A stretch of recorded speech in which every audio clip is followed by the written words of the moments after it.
We have our blue circle on our content layer, and we have the white background layer, and the next thing we're going to do is add a stroke, a line, if you will, around the around that circle we have drawn.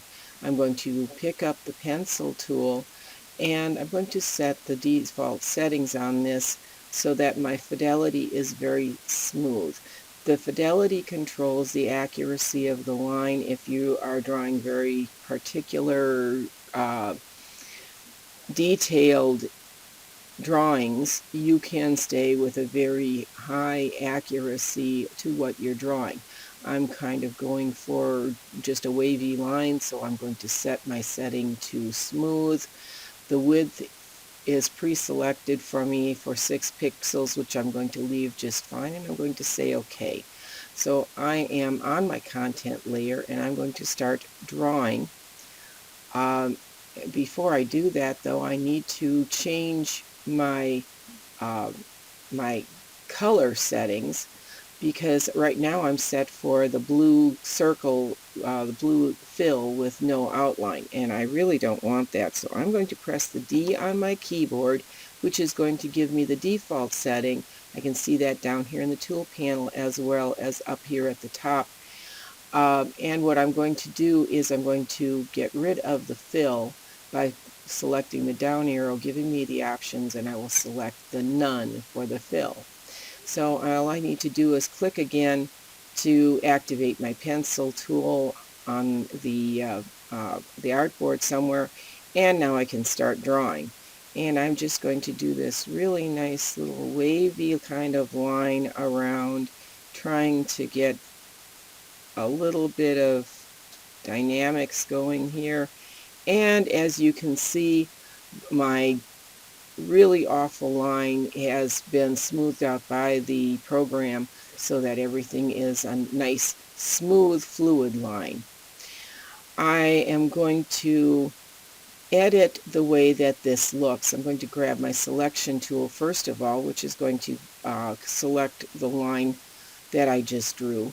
And I'm going to first of all go to my stroke panel. I can access stroke either through this bar on the side or across the top.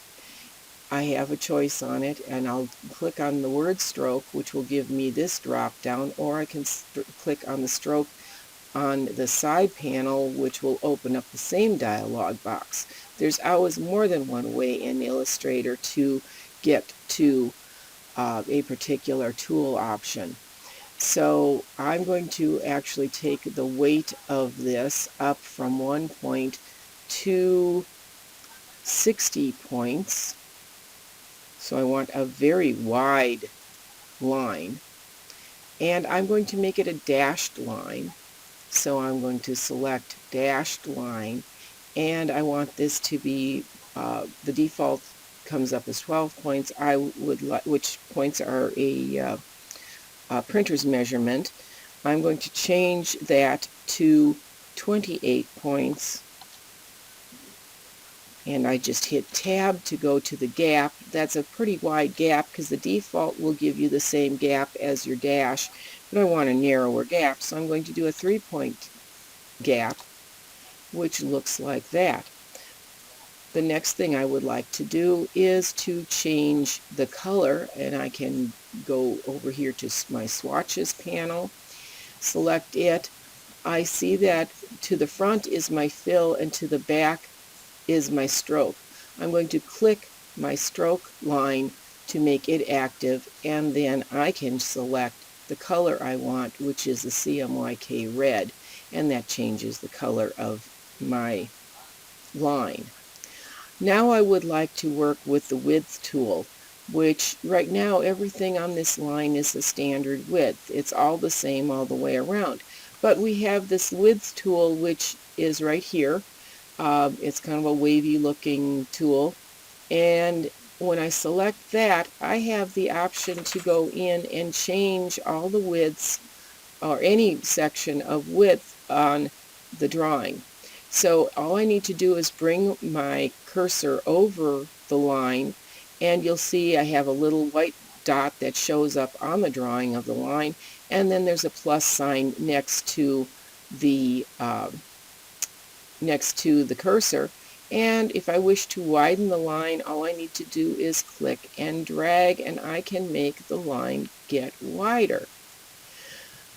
Now it looks like it's changed quite a bit of the line. There, I don't have any other points, but it goes back on this end of it to being the full width. So what I can do throughout here is I can change the width. I can add to the width. I can hold down my Alt key or Command key on your Mac, and I can select an area which is going to give me the option to drag in and make that, oh sorry, that does one side of the line. I can go to the outside and pull in, which is going to give me a different look. So I have many options on here. I can drag in and out.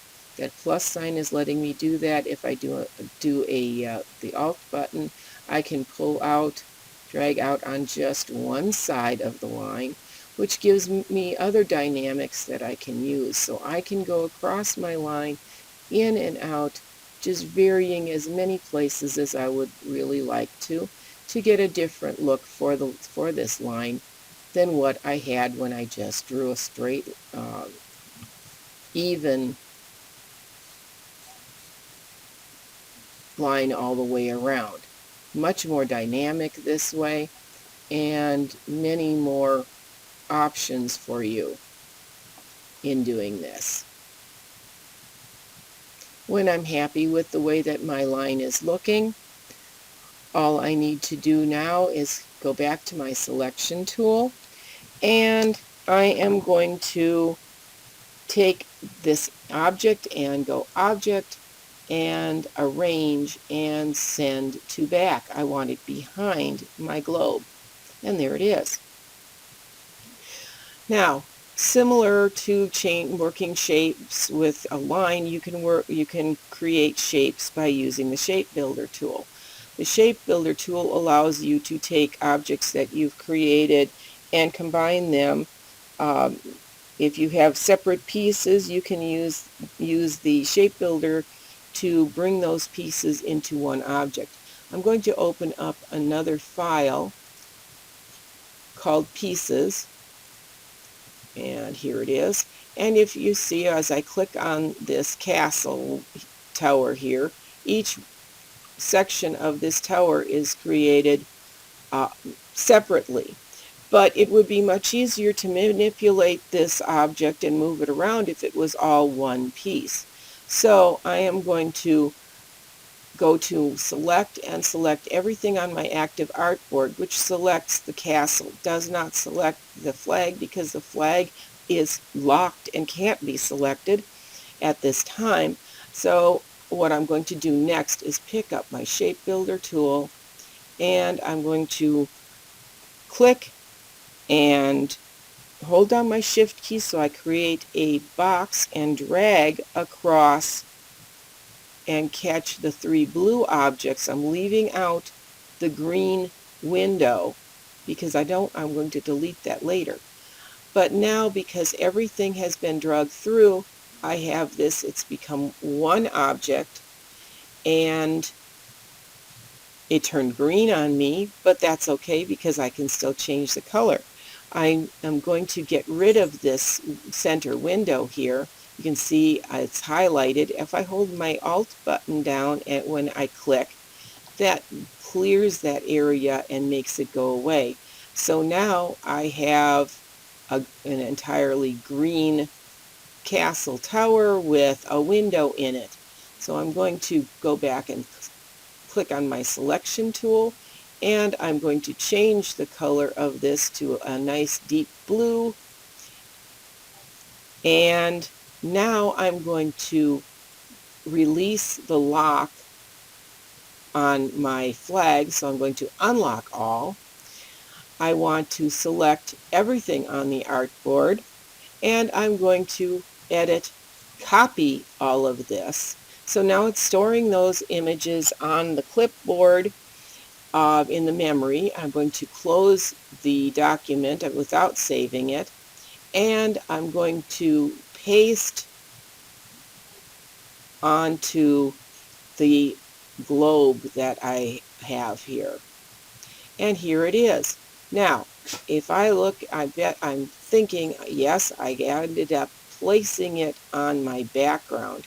That's okay, because what I'm going to do with this, I'm going to go again to edit. I'm going to cut this time, select my content layer, and edit and paste, which was going to place them in front. I'm going to leave my flag alone. I click to the side to deselect, and I'm going to take my castle tower and I'm going to slide it over here to the side a little bit, just so that I can have, there we go, have that for my design.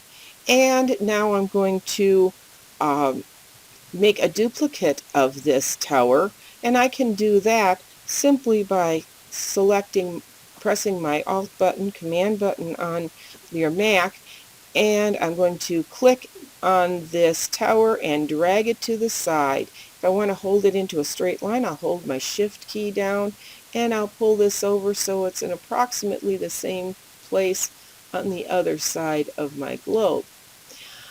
And I'm getting there. It's looking pretty good. I want to make another copy of this, so I'm going to go to Edit and Copy. Hello, Edit, Copy, and Edit and Paste, which places the tower in the center. Now, this time I'm going to just make it go straight up because I wanted it centered, and so I'm going to do a Shift, and as I'm dragging to keep my positioning, and drag this up a ways, right about here should be good. And I want to send this behind my my other towers and behind the blue circle. So I am going to go to